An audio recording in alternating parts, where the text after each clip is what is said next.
In 2017, a father and his teenage son ventured into the remote limestone caves of rural Kentucky and vanished without a trace. Authorities suggested they had simply gotten lost, their lights extinguished in the suffocating dark. But search teams found no footprints, no discarded gear, not even a broken rope. For years, the caves kept their silence. Then, 6 years later, a team of scientists returned with advanced audio equipment.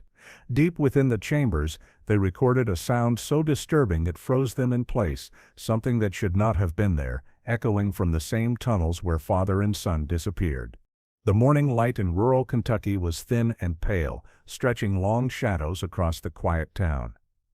It was a place where nothing much changed, where time seemed to pass slower than anywhere else. Yet on this particular morning, something would begin that would echo through years of unanswered questions.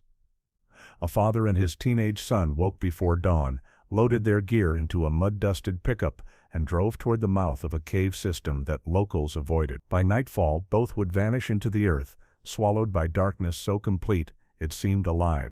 David Hanlon was 43, a man with roughened hands and the calm confidence of someone who'd lived his entire life outdoors. He was no stranger to the caves that cut through the hillsides of Kentucky like veins through stone. Since childhood, he had spent his weekends ducking beneath limestone arches, crawling through tight squeezes, and studying maps of underground passageways with an intensity that made others uneasy. His son, 13-year-old Michael, had inherited the same fascination. Where most kids his age dreamed of ball games or fast cars, Michael dreamt of lanterns and ropes, of secret caverns glittering with mineral walls that had never seen the light of day. At the breakfast table that morning, Michael's mother, Karen, pressed her coffee cup tighter than she realized. "You'll be careful, won't you?" she asked, her voice breaking the silence of the kitchen. David offered a reassuring half-smile. "Always careful," he said. "We'll just explore the western chamber. Nothing risky." Michael's eyes gleamed, his excitement poorly hidden. "Dad says there are parts nobody's mapped yet," he added, almost in a whisper, as if the thought alone were sacred. Karen looked between the two of them, sensing something more in her husband's eyes, an eagerness, maybe even obsession. She hesitated, then sighed. "Be home before dark," she murmured, as though speaking it aloud might tether them safely back to her. By late morning, their pickup truck wound along back roads lined with leafless trees. A gray sky pressed low overhead, and the chill in the air hinted at rain. They parked on a patch of dirt beside an overgrown trailhead, shouldered their packs, and walked into the forest. Their boots snapped twigs and sank into mud softened by recent storms. The deeper they went, the quieter the woods became, as though the earth itself knew what was about to unfold. The cave entrance yawned open beneath a crumbling ridge, no more than a jagged wound in the hillside. Damp air drifted outward, carrying with it the smell of minerals and rot.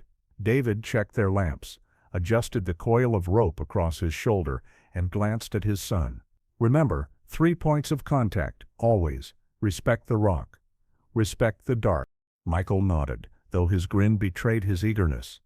He flicked on his headlamp, the beam cutting a sharp white cone into the cave's mouth. Dust and droplets shimmered in the light like falling stars. They stepped inside. The sound changed immediately. The muffled hush of the forest gave way to dripping echoes, each drop of water amplified into a hollow boom. Their lights painted the limestone walls in narrow streaks, revealing twisted formations, jagged ledges, and passages branching into blackness. The air was cold, brushing damp fingers across their skin. As they moved deeper, Michael whispered, "It feels alive in here." David squeezed his shoulder. "That's because it is. The cave is always moving. Water's carving it, shifting it. That's what makes it dangerous." Back at the trailhead, Karen's last words lingered like a fading echo, "Be home before dark." A few hundred feet in, they paused. David unfolded a hand-drawn map, its edges smudged with dirt and fingerprints. He traced a finger along one of the shaded corridors. "This is the western chamber. Nobody's recorded a full depth yet. That's where we'll go." Michael's breath quickened. He adjusted his pack straps, nodding eagerly. The deeper they descended, the more oppressive the atmosphere became. The temperature dropped sharply, their lights dimmed against the suffocating dark, and the silence grew so heavy it felt physical. At one narrow passage, David ducked low and squeezed through. For a brief moment, his lamp beam vanished. Michael stood alone, the darkness pressing against his chest. "Dad?" he called softly. The reply came faint, but steady. "Right here, buddy." But in that heartbeat of silence, Michael felt something he couldn't explain. A sense that the cave wasn't just empty, that something else was listening. They regrouped in a wider chamber where mineral formations hung like teeth from the ceiling. Pools of still water reflected their light, warping their reflections into distorted, ghostly shapes. Michael stepped closer, staring into the mirror-like surface. His own face seemed to ripple, stretch, then dissolve in the black water. He shivered, pulling his jacket tighter. "Stay close," David said firmly. "From here it only gets tighter." By the time the sun dipped below the tree line, the Hanlon house was already cloaked in unease. Dinner sat cooling on the table, untouched, while Karen stood at the window, her hands gripping the curtain edge so tightly her knuckles turned white. The road outside was empty, silent, except for the distant hum of cicadas rising with the night. Her husband and son should have been home hours ago. She checked the clock again. 7:42. Each minute seemed to thud louder than the last. Michael always texted when they ran late, but tonight, nothing. Finally she picked up the phone. Her voice trembled as she dialed. "Sheriff's office. This is Karen Hanlon. My husband and son, they went caving this morning. They're not back. They should have been home by now." There was a pause, a professional calm masking unease. "How long have they been gone?" "Since this morning. David knows those caves. He wouldn't keep Michael out this late." "We'll send someone to check. Stay by the phone." Karen hung up, pressing the receiver against her chest, as if the warmth might steady her racing heart. The silence of the house grew unbearable, just the tick of the clock and the faint creak of wood settling in the cool evening air. By 9 p.m., the first search crew assembled at the cave entrance. Headlamps cut through the black trees, and the air was heavy with the smell of wet leaves. Sheriff Tom Kearns, a stout man with decades in the county, adjusted his belt and spoke in a low voice to Karen. "We'll start with a surface sweep. If they're deeper inside, we'll get the specialists in. Don't worry, we'll find them." But Karen did worry. She studied the dark mouth of the cave, yawning open beneath the ridge, like some ancient predator waiting to swallow. Inside, the cave breathed cold air into their lungs. Each footstep echoed sharply, then faded into silence so complete it pressed against their ears. The deputies called out names. "David, Michael." Only the sound of dripping water answered, a rhythmic tap echoing through the hollow chambers. They advanced with ropes tied around their waists, marking the path with fluorescent chalk. Their beams swept across jagged walls, illuminating glistening mineral veins. Yet no footprints, no discarded gear, nothing that suggested two people had walked there just hours before.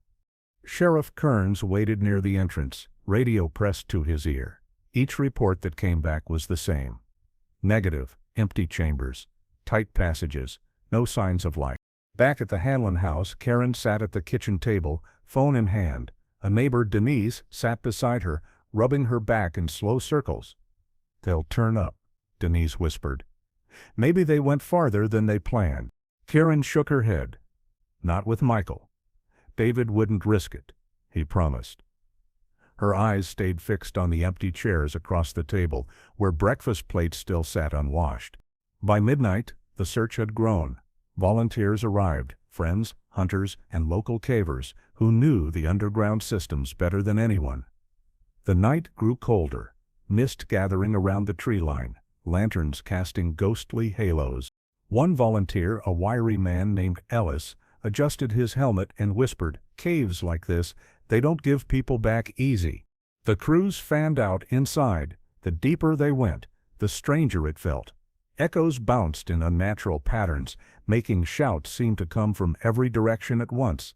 At one junction, Deputy Mills swore he heard a faint reply, a boy's voice answering from the dark. But when the group froze and listened, there was nothing, only the steady drip, drip, drip of unseen water. At 2 a.m., after hours of searching, the lead team came upon a narrow corridor. The walls here were scraped, the stone marked with something faint. A headlamp beam tilted downward. On the slick limestone floor just above a sharp bend was a single scuff mark, fresh, the kind made by a boot heel sliding against wet rock. The team leader crouched, running a gloved hand across it. His voice cracked through the radio. Karen, sitting stiff-backed in the sheriff's SUV outside the entrance, overheard. For a brief, burning moment, hope flared in her chest. But as the searchers pressed forward beyond the mark, the cave swallowed them in silence again. No footprints followed, no dropped rope. The scuff ended in nothing, and the darkness ahead stretched endlessly on. Specialized cave rescue teams arrived from neighboring states, their helmets marked with reflective tape, packs heavy with coils of rope, oxygen meters, and waterproof radios. These weren't just deputies or volunteers anymore.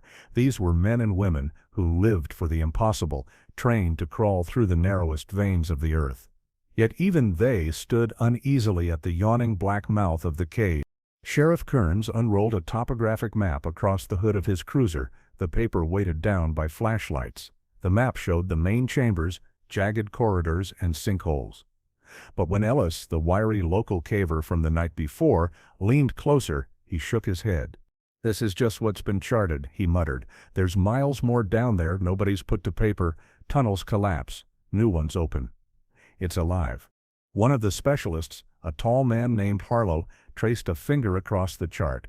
"It's like looking for two needles," he said grimly, "in a haystack that keeps shifting beneath your hands."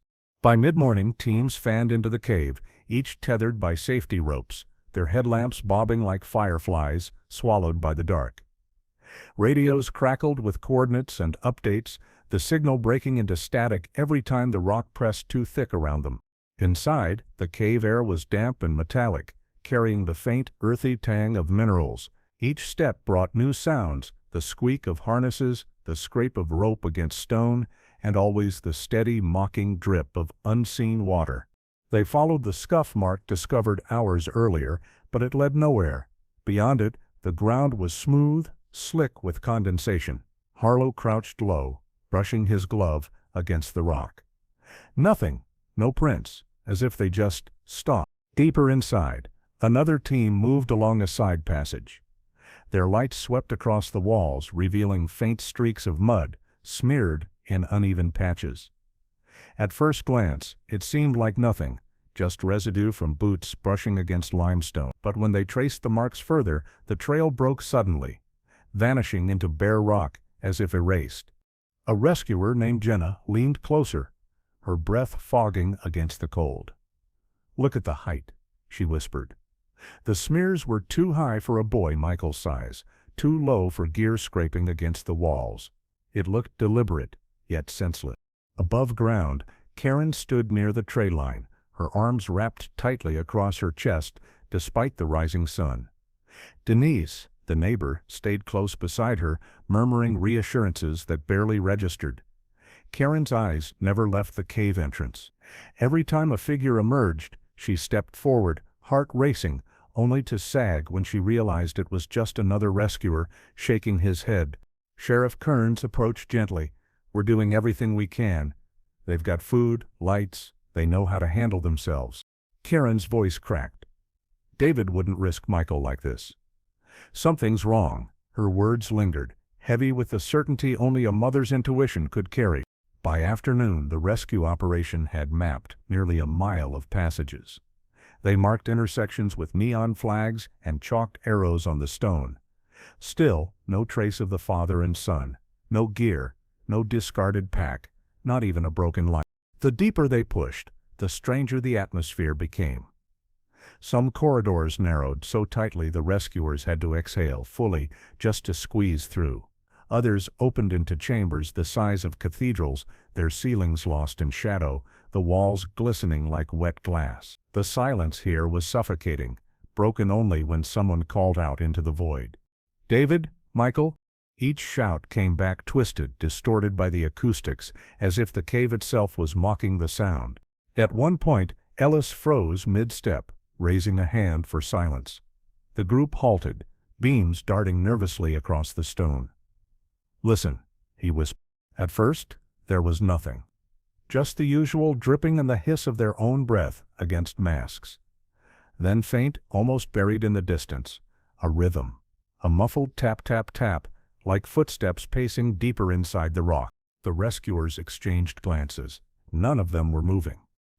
Jenna whispered, "It's not us." The sound faded quickly, swallowed by the cave.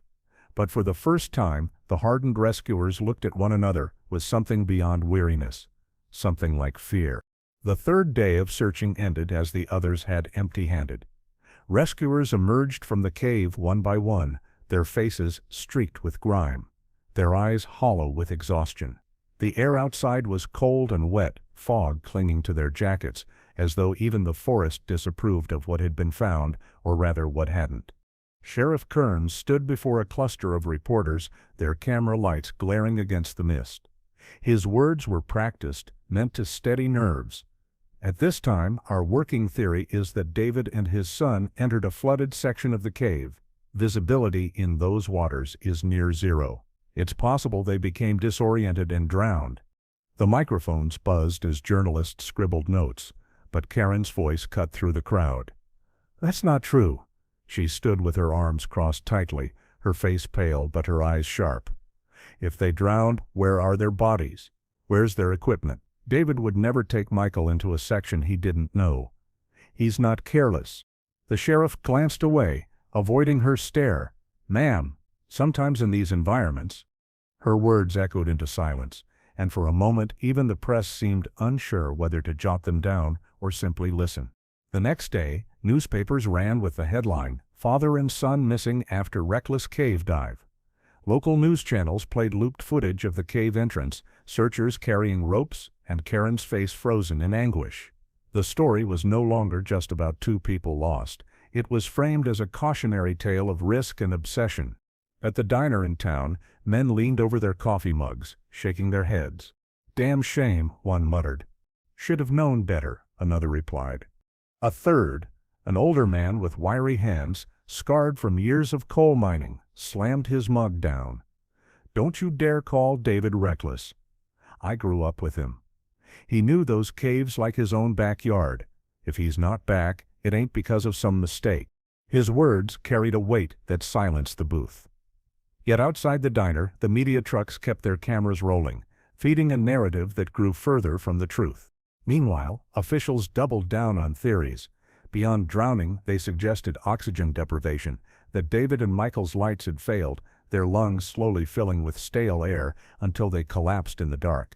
But rescuers disagreed in hushed tones when the cameras were gone. Harlow, the specialist, leaned against his truck one evening, his voice low as he spoke to Ellis. "If their lights failed, we'd still find them with their packs. People don't just evaporate. You always find something." Ellis nodded grimly. "Unless they went where nobody's supposed to go." The words hung between them, unspoken but understood. There were parts of the cave no map captured, places so deep and unstable that even seasoned cavers refused to enter. Locals called them the uncharted chambers. Karen refused to leave the trailhead. Denise brought her food in styrofoam containers, which often sat untouched on the hood of a car until the rain spoiled them. She kept her eyes on the cave mouth, as if sheer force of will might pull her family back through it. Reporters hounded her for interviews. "Do you believe they're still alive?" She only answered once, her voice hoarse. "I believe I would know if they weren't." At night, when the floodlights dimmed and the crews retreated, whispers drifted among the gathered locals. Some spoke of sinkholes that opened suddenly, entire passages dropping away into chambers that had never been explored. Others claimed they'd heard strange noises at the ridge, even before David and Michael vanished, low groans, like the cave itself was breathing. One night, as Karen sat wrapped in a blanket on a folding chair, Ellis approached quietly. His helmet dangled at his side, his face drunk. "They'll never say it on the record," he muttered, "but there's places down there nobody's ever come back from. Places not even on the maps." Karen looked up at him, her eyes shining in the pale light. "And you think that's where they are?" Ellis hesitated, then whispered, "If they are, We may never reach them. The official reports would later read, clinical, stripped of fear and grief, cause of disappearance unknown, presumed accident. But among the townsfolk, the story had already shifted into something darker, something no headline could contain. The cave wasn't just a maze of rock and water, it was a labyrinth with chambers that no one had charted, where the walls seemed to swallow light and the echoes carried voices that weren't your own. And as the days passed with no bodies, no equipment, and no trace beyond a single scuff on wet stone, whispers grew louder. David and Michael hadn't just vanished in the caves they knew. They had slipped into the chambers no one spoke of, the ones that didn't want to be found. The official search lasted 12 days. On the 13th, the floodlights were pulled down, the deputies drove their cruisers away, and the specialists packed up their ropes and scanners. The cave entrance was left to the forest again, dark and silent, as though nothing had ever happened. But Karen Hanlon refused to leave. Every night she sat in a folding chair at the trailhead, wrapped in a blanket, a lantern burning at her side. Sometimes neighbors brought her food, sometimes they just left candles lined along the ridge in quiet solidarity. Her eyes never strayed far from the black maw of the cave. It was as if she were waiting for David and Michael to walk out at any moment, tired, muddy, but alive. When the county declared the operation suspended, she didn't cry, she simply straightened her shoulders and said aloud to anyone who would listen, "If they won't keep looking, then I will." Karen organized her own search parties, gathering volunteers from town, old friends, and even strangers who had followed the story on the news. They met in church basements and community halls, maps spread across folding tables, highlighters tracing the veins of land that branched out around the cave. "I want every creek checked, every sinkhole within 10 miles, Karen instructed, her voice steady though her hands trembled around the paper edges. "We look until there's nothing left to look at." A volunteer, a retired firefighter named Carl, leaned over the maps. "You're asking us to cover wilderness that hasn't been walked in years," he cautioned. "Dense brush, deep drop-offs. It's dangerous." Karen's reply came sharp and unwavering. "So is waiting." Day after day, the volunteers spread out across the Kentucky hills. They pushed through thick undergrowth, their boots sinking in wet moss, their shirts clinging with sweat. They lowered ropes into sinkholes that dropped away like black wells and combed creek beds with sticks, turning over rocks and silt, hoping for any trace fabric, rope, even bone. Each night, they came back empty-handed. Karen barely slept. She spent her nights hunched over at the kitchen table, her face lit by the flickering glow of candles, scanning cave maps, newspaper clippings, and scribbled notes from rescuers. Denise begged her to rest. "Karen, you'll burn yourself out." But Karen only shook her head. "I'll rest when I know where they are." One evening, Carl returned from a sweep of the ridge. His boots were caked in mud, his face lined with fatigue. "We found their truck," he said quietly. Karen's heart jolted. "Where?" "Right where they left it, still sitting by the trail, untouched. Keys weren't in it. Everything's the same." She drove out there that night. The pickup stood beneath a crooked sycamore tree, dew glistening on the windshield. Inside, 2 empty water bottles rattled on the floor. A jacket, David's, lay folded across the passenger seat. The truck was still, frozen in time, as though it had been waiting for their return. Karen pressed her palm against the cold glass. For the first time in weeks, she wept. Word of Karen's persistence spread, drawing others who believed the official explanations had failed. Among them was a man named Blake, a private diver who specialized in submerged cave systems. He offered to explore one of the flooded passages that had been deemed too risky for initial teams. Karen met him at the trailhead. The night air was heavy, clouds bruising the sky, a storm threatening. "Are you sure?" she asked, searching his face. Blake shrugged, though his eyes were serious. "I've gone deeper and worse. If they ended up in the water, this is where they'd be." The dive began at dusk. Ropes were anchored, oxygen tanks checked. A small group of volunteers, including Karen, watched as Blake lowered himself into the black pool that marked the passage's entrance. His headlamp beam vanished beneath the rippling surface. Minutes passed, then 10, then 20. The air above the water grew tense, each ripple on the surface a reminder of the man below. Karen clenched her fist so tightly her nails dug into her palms. Suddenly, the rope tether jerked hard, violently, once, twice, then went slack.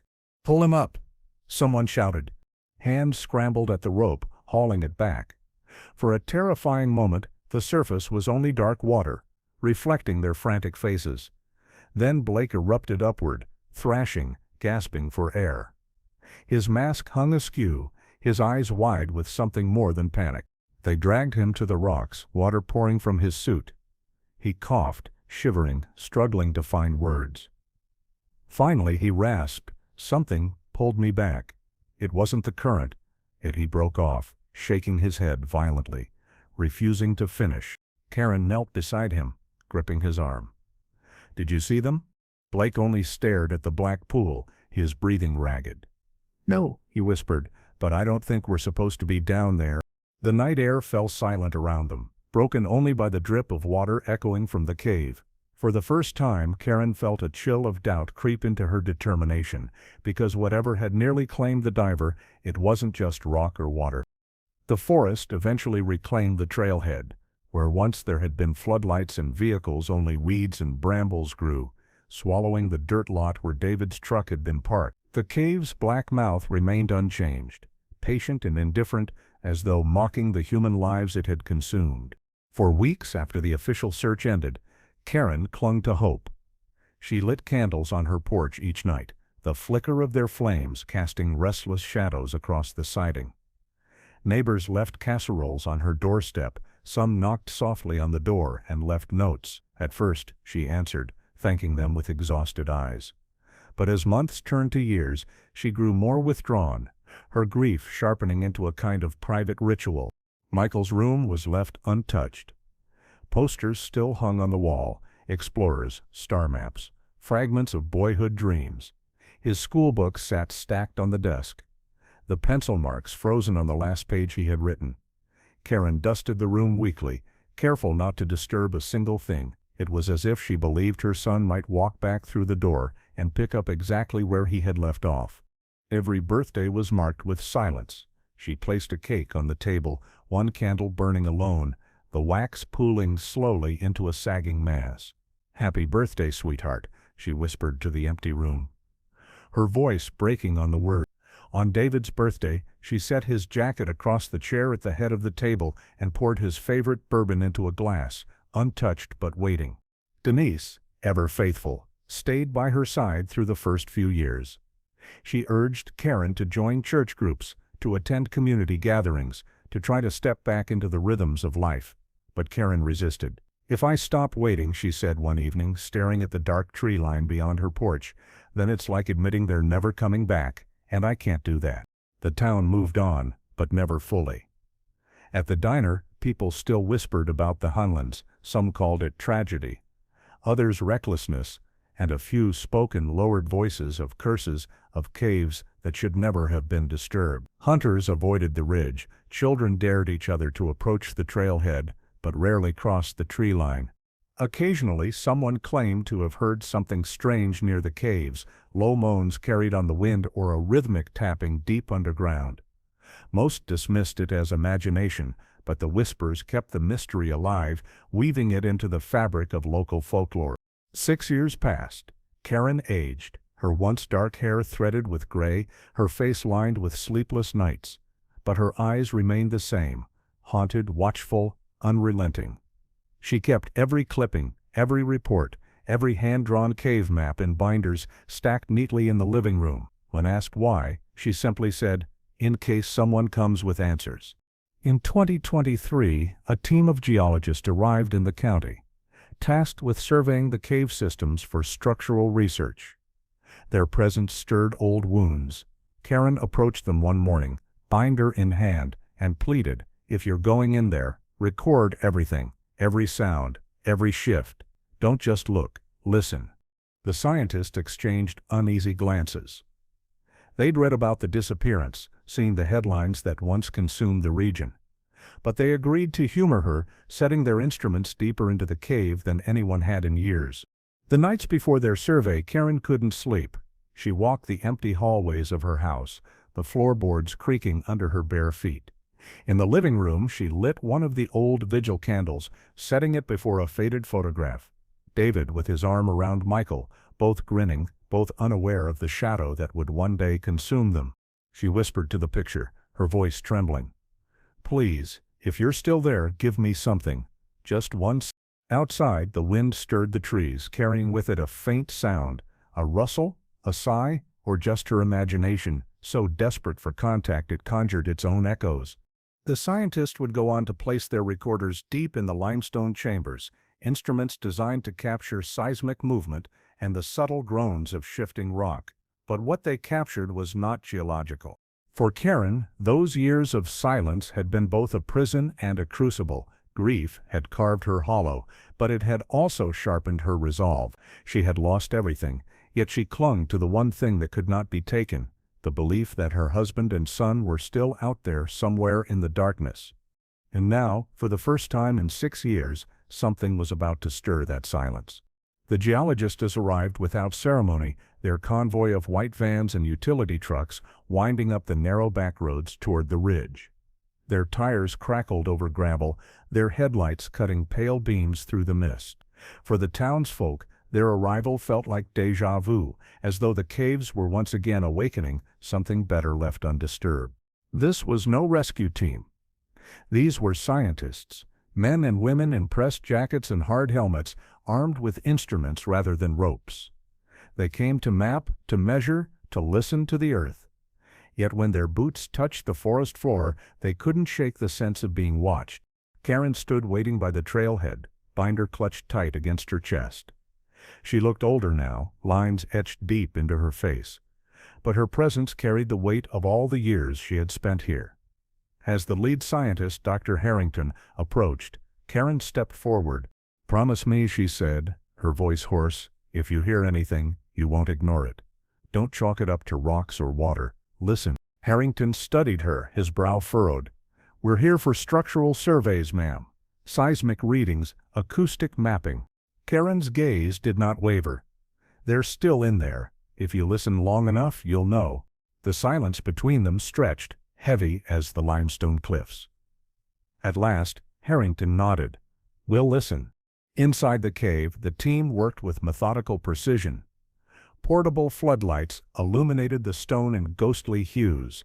Tripods were planted at intervals, seismic sensors drilled into the floor, and audio recorders tucked into alcoves where the acoustics seemed to breathe.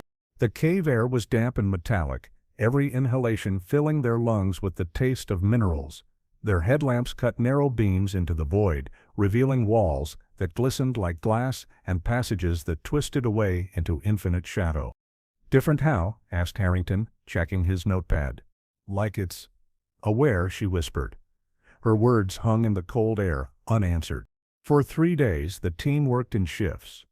They set up stations deeper than any rescuer had dared to go in years, mapping tunnels, cataloging vibrations, and recording the constant drip of unseen water.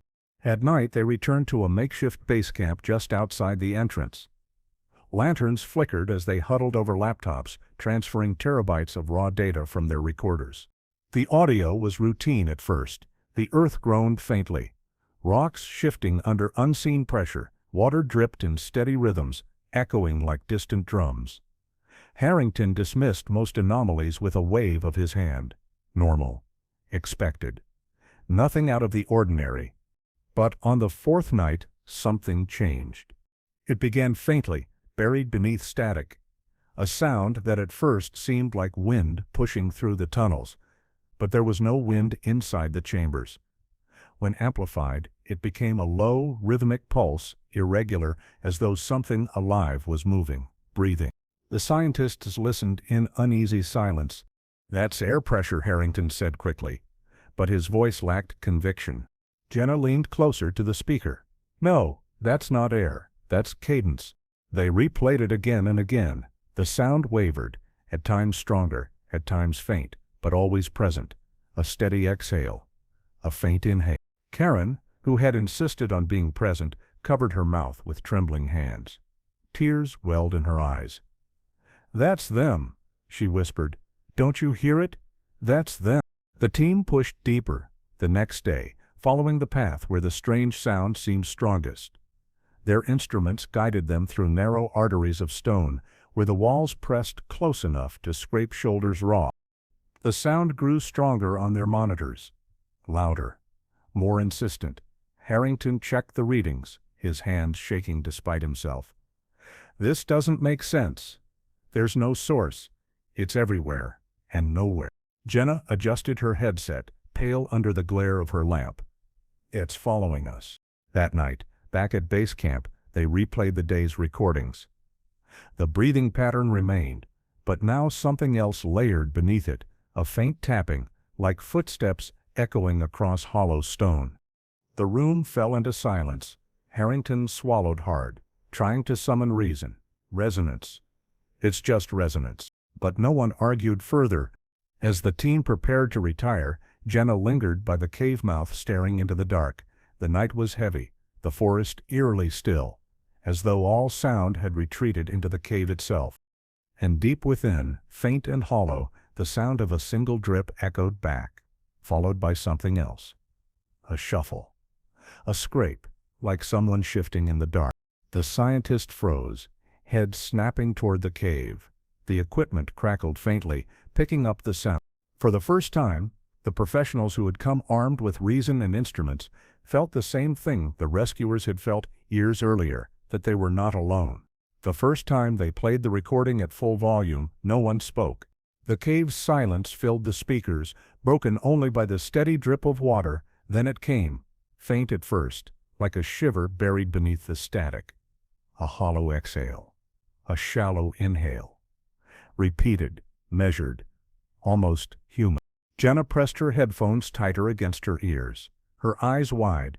That's not wind, that's not rock movement, it's breathing. But his words carried no weight. The team could feel it, an unnatural cadence that made their skin crawl, as though they were eavesdropping on something alive deep beneath the stone. Karen sat at the edge of the table, her hands trembling in her lap. Her voice was barely a whisper. I know that rhythm.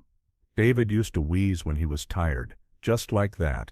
Please, don't tell me that's coincidence. The next morning, they set out again. Their lamps carved thin beams through the dark equipment cases strapped to their backs. Every sound seemed amplified, the hiss of their breath inside masks, the crunch of boots on slick stone, the metallic clink of carabiners. The passage narrowed, forcing them into single file, rock pressed against their shoulders, damp and cold, scraping skin raw if they moved too quickly. The air grew heavier with each step, stifling, as though the cave itself was breathing with them. Halfway down a twisting corridor, the audio sensors spiked. The monitors displayed jagged peaks, the signal sharp and insistent. Jenna's voice crackled through the radio.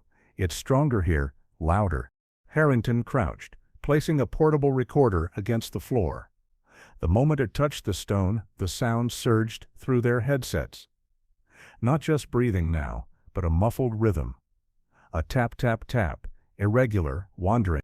Footsteps, whispered one of the assistants.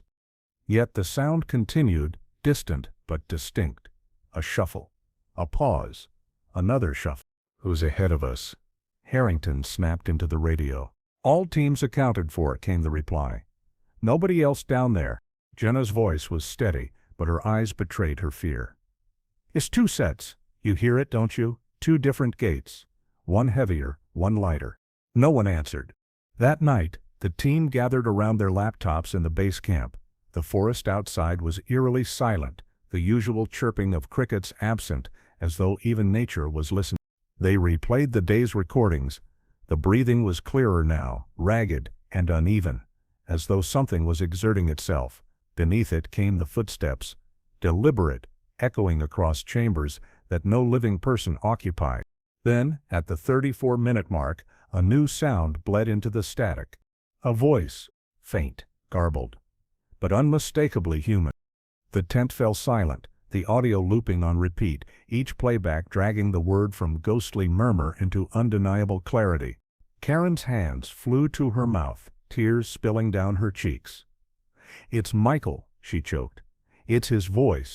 Harrington stood abruptly, running a hand through his hair. No, That's impossible. Sound carries. Reverberates. Someone shouted years ago and it's only now surfacing. But even he didn't believe his own word. The next expedition into the cave was different. There was no joking, no casual chatter. Each step carried the weight of what they'd heard. Deeper they went, past faded chalk arrows left by the rescuers years ago, into places where no maps existed. Their lamps illuminated claw-like gouges in the limestone walls, long scratches etched into the stone as though someone had tried to drag themselves forward. Jenna crouched beside one, tracing it with her gloved fingers. "These aren't natural," she whispered. "Somebody made these." Karen, who had insisted on joining this time, leaned against the wall for balance. Her breath came shallow, but her eyes stayed fixed on the markings. "They tried to get out," she said softly. "They tried, and nobody heard." The sound grew deafening, the deeper they went. Not just footsteps now, but whispers layered in the static, like 100 voices speaking just beyond the edge of comprehension. Words formed and dissolved, too garbled to understand, yet heavy with intent. One of the assistants ripped off his headset, his face pale. "It's not just them, there's more. Too many. This cave it's filled with voices." The air grew colder, their lamps flickering as though something unseen passed through. Harrington clenched his jaw, forcing the group onward, deeper into the narrowing passage. And then, suddenly, it stopped. The monitors went flat. No breathing, no footsteps, no whispers. Only silence. They regrouped in a wide chamber, their lamps sweeping across the stone, and there, wedged in a crack of the limestone wall, was something tangible at last. A scrap of fabric. Soaked, torn, but unmistakable, the faded blue of a shirt collar. Karen fell to her knees, reaching out with trembling fingers. "David," she whispered, clutching the cloth as if it were his hand. The chamber was utterly still, the silence pressing in heavy. Then, faint and hollow, a single sound echoed back through the darkness. A laugh. Not joyous, not free, but brittle, broken, reverberating unnaturally against the stone. The scientists froze, their breaths caught in their throats. Karen clutched the fabric tighter. Her knuckles white. For the first time, nobody moved forward. Because whatever was waiting in the uncharted chambers was no longer just echo. For hours, they inched forward through constrictions so tight their breath came ragged. Helmets scraped against stone, oxygen meters beeped faintly in warning. Claustrophobia gnawed at them all, each squeeze reminding them that one collapse could entomb them forever. Then, abruptly, the crawlspace widened. The team spilled into a chamber so vast their lamps could not touch its ceiling. Their beams arced upward into infinite black, the air thick and still as though untouched for centuries. Their own breathing sounded alien, amplified in the hollow void. They weren't smooth like natural limestone should be. They were scarred, gouged, as though torn open by desperate hands. Long, jagged scratches ran in parallel lines, climbing upward until they disappeared into darkness. Ellis, the local caver who had joined them, whispered hoarsely, "Those aren't tools, those are nails." The group gathered closer, running their lights across the gouges. The marks varied in depth, some shallow, others deep enough to draw blood if made by human flesh. Karen, pale and trembling, reached out a hand. Her fingertips brushed a groove in the stone. She closed her eyes, swallowing hard. "He was here," she whispered. He tried to get out.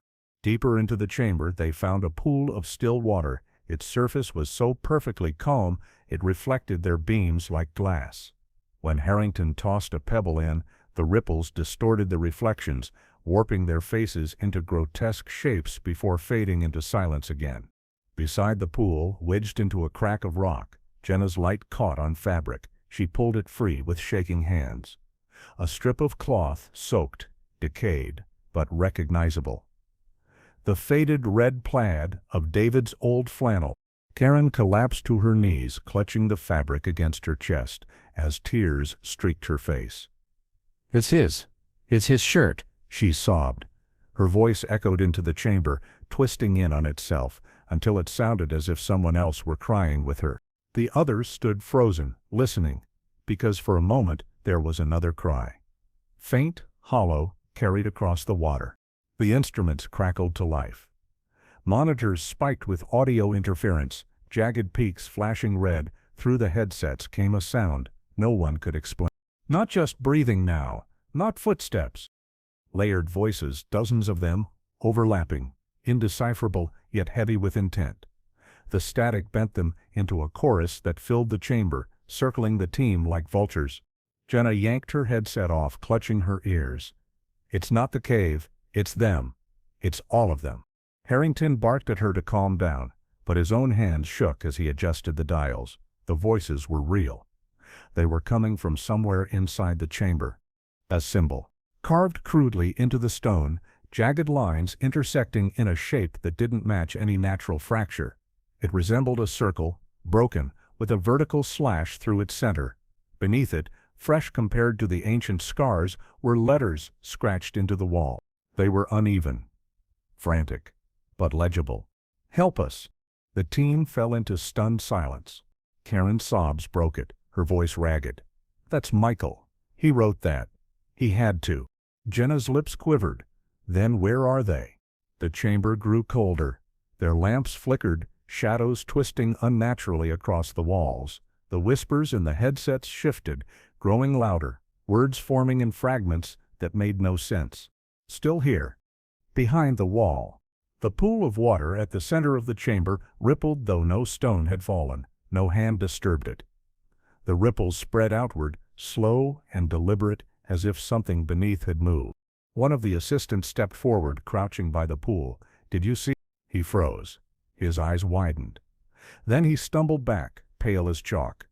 "There's something under the water," he stammered. "Something looking back." The others rushed forward, lamps weeping across the pool.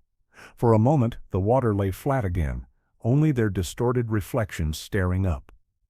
But the feeling was undeniable, eyes watching from beneath, ancient and unblinking. Harrington made the call to retreat.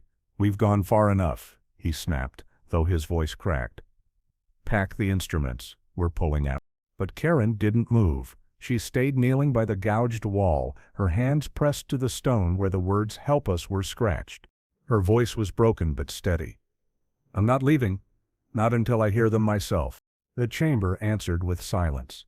Then faintly, so faintly it could have been imagined, came a sound that froze every soul in the cave. 2 footsteps, one heavier, one lighter, moving toward them from the dark. News of the chamber spread quickly, though the scientists released nothing official. Their reports mentioned irregular geological markings and unverified acoustic anomalies, but whispers in the town twisted the truth into something darker, stranger, and once again the disappearance of David and Michael Hanlon became the only topic anyone wanted to discuss. At the county offices, Sheriff Kern sat across from Harrington, flipping through the preliminary findings. "Scratches in the stone? Whispers on your recordings? You want me to tell the public we found what? Ghosts?" Harrington rubbed his temples, his voice tight. "I'm saying the data doesn't make sense. There were marks consistent with human fingernails, there was writing, and the audio echoes." The sheriff interrupted. "Caves do strange things with sound. You know that." But even he avoided eye contact as he said it, as though he didn't believe his own words. Back at the diner, locals gathered in low conversation over steaming cups of coffee. An old man with a miner's cap leaned forward, his voice gravelly. "Sinkholes," he muttered. "Those caves are shifting all the time. Whole chambers can swallow you without warning. If the boy and his father fell into one of those—" "But then where's the bodies?" another asked. "Not a single bone, not a helmet, nothing." A younger man, his tone hushed, added, "There've been stories, long before this, about people going missing in those caves. Hunters, bootleggers, even kids. Some say there's cults that used to meet down there, rituals, sacrifice." The table fell silent until Denise, who had been listening from the corner booth, shook her head sharply. David and Michael weren't reckless. They weren't careless. Something took them. Something we don't understand. Investigators reopened the case files briefly, combing through old reports. They looked for overlooked leads, hidden sinkholes, underground rivers, possible foul play. One theory suggested that an illegal group of explorers or treasure hunters had been using the caves and that David and Michael stumbled onto something they weren't meant to see. Another pointed to a series of strange animal disappearances in the area, livestock found mutilated near the ridge long before the Hanlons vanished. Yet none of these theories explained the clawed walls, the fabric scraps, the recordings of footsteps and voices. The scientists themselves fractured into disagreement. Harrington insisted it was geological pressure waves, resonance, stone shifting. He wanted to withdraw, to publish a sterilized report and leave the caves behind, but Jenna refused. She sat up late at night, replaying the recordings over and over. "You can't listen to this and call it an echo," she argued, slamming her headphones onto the table. "There are words. Please, you can hear them." Her colleagues shifted uncomfortably, unwilling to say aloud what she was already thinking. If the voices were real, then David and Michael hadn't just vanished. They had been trapped, and perhaps weren't alone. Karen, meanwhile, became more consumed than ever. She carried the scrap of David's shirt in her purse, touching it as if it were a rosary. She told anyone who would listen that the scratches and the writing were proof her family had fought to survive. They were alive in there, she insisted. They tried to get out. Somebody has to go back. Somebody has to keep looking. But no one volunteered. Even Ellis, the wiry caver who had once stood beside her, admitted one night over whiskey, "Some places don't want to be found. I don't know if we'd survive another descent." To the wider world, the Hanlons' disappearance became another unsolved mystery. To the town, it became a warning. Few dared to tread near the cave anymore. But Jenna couldn't let go. On the final night before her team was scheduled to leave, she returned to the chamber alone. She carried only a headlamp and a portable recorder. Her footsteps echoed softly, her breath misting in the cold air. She crouched by the gouged wall, pressing her palm against the word "Help us." Her recorder clicked on. "If anyone can hear me, speak." At first there was nothing, just the faint drip of water.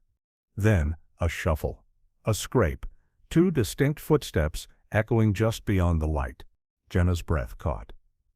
The recorder picked it up, crisp and clear, and then, buried in static, a voice rasped a single word.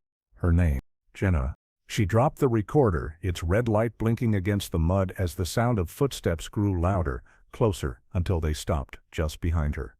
The scientists left quietly, no press conferences, no reports handed to the sheriff. Their equipment was packed into vans under the gray dawn, their faces pale and tight, as though none of them wanted to admit what they had witnessed. By mid-morning, the ridge was once again empty. But the silence they left behind was anything but ordinary. For the townspeople, the Hanlon disappearance was no longer just a tragedy. It was a story whispered across diner booths, repeated in the hushed tones of neighbors, passed down to children as a warning. The cave had claimed a father and son, and now it seemed to whisper back.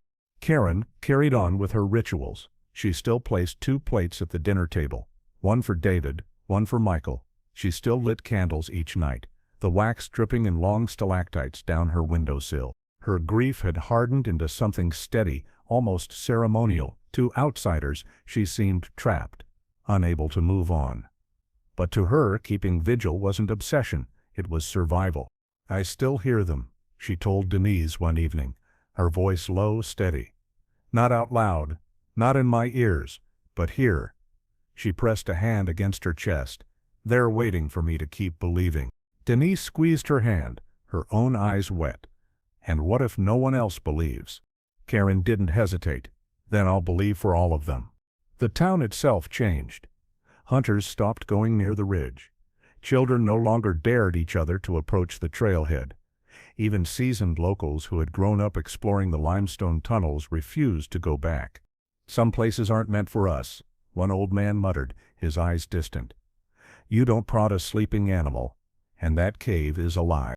Church sermons referenced the Hanlons as a cautionary tale, a reminder of human frailty against nature's power. But in whispered conversations after services, some spoke of something older than nature, something restless beneath the ground.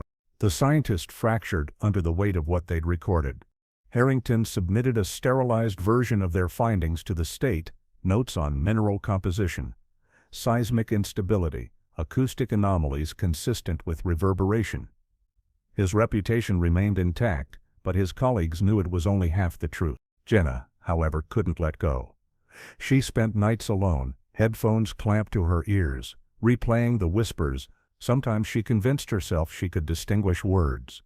Sometimes she heard only static, but one fragment repeated clearly enough that she wrote it down in her notebook, circling it again and again. Still here. Months later, someone leaked a clip of the audio online. It was only 30 seconds long, a recording of the chamber silence, followed by 2 sets of footsteps and the faint word "help." The clip spread quickly, shared on forums and conspiracy sites, dissected by skeptics and believers alike. Some claimed it was fabricated. Others insisted it was proof of trapped spirits. For Karen, hearing the recording brought both devastation and vindication. She sat at her kitchen table, the glow of her laptop screen illuminating her face as the sound played. Her hands shook, tears streaming freely. "That's Michael," she whispered. "That's my boy." But for others in town, the recording stirred something else: fear. Teenagers who once joked about daring each other into the caves now crossed the street when they walked past the woods. Hunters reported hearing phantom echoes on still mornings. One man swore he heard a child's laugh near the ridge, though no one was there. And for some, the recording awakened old legends, stories of underground rivers carrying souls, of chambers that trapped voices forever.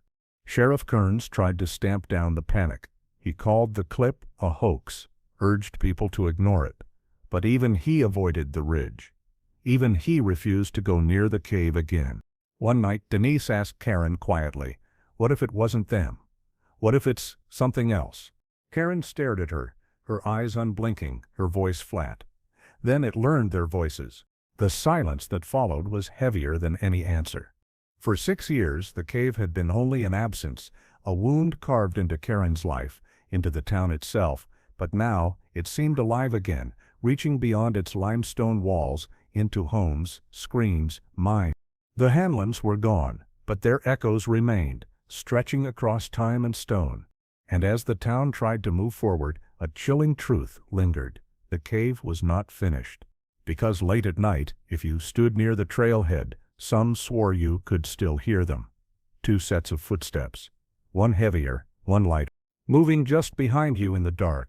The cave never closed, its mouth still gaped beneath the ridge, an unchanging wound in the hillside, patient and unyielding. 6 years had passed since David and Michael vanished. And still it waited, its silence heavier than stone. For Karen Hanlon, silence had become both enemy and companion.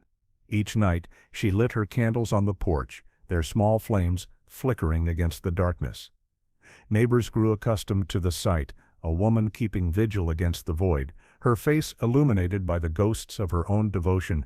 One evening, Denise asked gently, "Karen, what if there are no answers?" The scientists never returned. Harrington's official report gathered dust in state archives, stripped of the anomalies that haunted him. In interviews, he spoke only of inconclusive results. But privately, he admitted to colleagues that he still heard the recording in his sleep. "The human brain looks for patterns in noise," he would insist, almost pleading. That's all it was. Our minds filled in the blanks. But even as he spoke, his hands trembled, and his eyes betrayed the truth. He had heard something he couldn't explain. Jenna, on the other hand, never moved on. She replayed the whispers so often the hiss of static seemed etched into her nerves. In her notebook, page after page carried transcriptions of voices only she could hear. "Still here, behind the wall. Don't leave." When asked why she obsessed, she gave only one answer: "Because if it was my family, I'd want someone to keep listening." The town carried the weight differently. Some avoided the ridge altogether, refusing even to say the Hanlons' names aloud. Others leaned into the folklore, warning children about the breathing cave and daring teenagers to approach it on Halloween nights. But no one entered it again. The trailhead grew overgrown, the path fading beneath creeping vines and fallen branches. Yet people swore the air there always felt colder, as though the forest itself recoiled from the darkness it sheltered. Aged. The years marked her with gray hair, with slower steps, but her eyes remained sharp, locked on the cave. On Michael's birthday, she still placed a cake on the table, still lit a single candle. On David's, she still poured a glass of bourbon that sat untouched until morning. One stormy night, when thunder rolled across the hills and rain lashed against the windows, Karen sat by her vigil candle and whispered aloud, "David, Michael, if you're there, if you can hear me, give me one sign." The house answered only with the groan of old wood and the hammering of rain. Yet in the brief silence between thunderclaps, she swore she heard it, 2 footsteps on the porch, light and heavy, pausing just beyond the door. When she opened it, there was nothing, only wet earth and the cave breathing in the distance. The leaked audio clip continued to circulate online. Thousands listened, dissected, debated. Some slowed it down, filtered it, layered it. Skeptics dismissed it as a hoax. But for those who believed, the voices became undeniable. Help. Still here. 2 sets of footsteps, echoing just beyond reach.